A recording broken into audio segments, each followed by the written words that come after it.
Guys, today we're going to be talking about Apple and not pertaining to the stock particularly, but to the company in general. So, what are some news? One is Apple has dropped to 10% of market share in China of iPhones.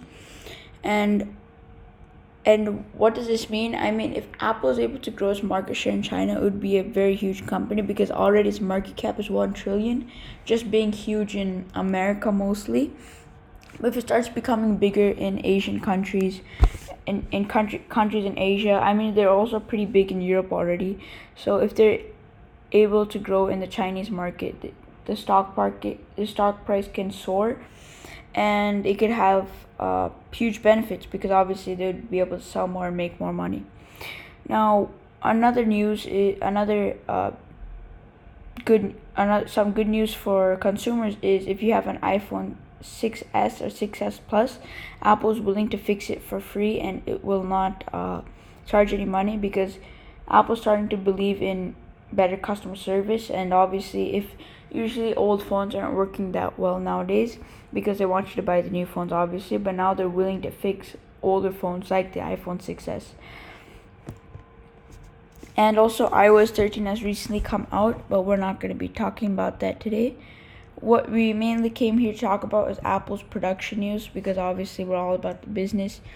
So in the recent news, a lot of banks and analysts said Apple iPhone 11s are selling better than usual, and this has increased the stock price. I think now it's at 227, whereas in the past month it was at 220, so it made some money. I mean the stock price gained $7, and it's increasing its production by 10%, so about 8 million units I read. And what does this mean? This means that Apple will report good earnings for this quarter, I'm guessing, because obviously a lot of analysts lowered expectations for Apple because Apple sales has gone down and services has overtaken Apple.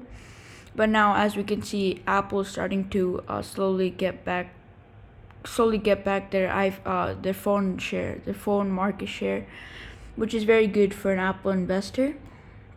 Yeah, so as we can see, about 8 million units. Yeah, and what does this mean for other companies? So companies like Cirrus Logic and Skyworks Solutions, which I do talk about a lot when it comes to Apple, they will also, if Apple does report good earnings and if they are able to ramp up production and sell all these products, then Cirrus Logic and Skyworks Solutions will also benefit because obviously a lot of their chips are on Apple. Most of Cirrus Logic's business is from Apple, which I hope they diversify. Same with Skyworks Solutions, but now they're slowly working on 5G, which can also be huge. But yeah, a lot of their chips are on iPhones. So if more iPhones are sold, they get more money because they sell the chips to Apple. And some more products, and they've also announced, so let's just look at some of the new products. So obviously iPad mini 5, 10.5 inch iPad Air, 4K and 5K iMac, AirPods 2. So right now we're in September of 2019, so we'll just say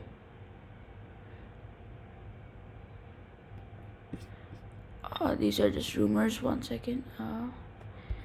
Yeah.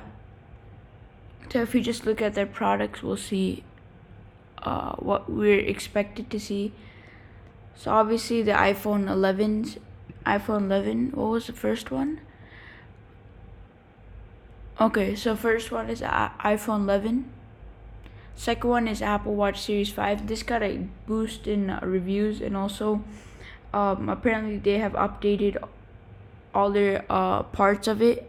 So pricing for high tech, the latest model is very similar to last year's 4, but the always on display option is what will make you go for the device. It has an 18-hour battery life, so obviously they've improved their specs, which is always good. The new iPad, this is kind of like a cheaper iPad, which more people can buy, and also it could be like a laptop kind of. So instead of buying like a $2,000 Mac, they could buy the new iPad, which is $329 for regular customers and $299 for college students. And oh yeah, this one I've talked about in another video, Apple Arcade. So this will allow people to. It's kind of, yeah, it's in the name. You could buy apps from their arcade. That's basically it. So Apple Arcade will have hundreds of exclusive games for the iPhone, iPad, and other Mac devices, accessible for September 19th for USD $4.99 a month, with a 1 month free trial. So obviously it's now October, so it already came out, and Apple TV Plus. And before I might have said it was September, so my fault. This is actually October, and I kind of messed up on that part. So please forgive me. Leave a like and subscribe, and comment down what videos you would like to see. And thank you.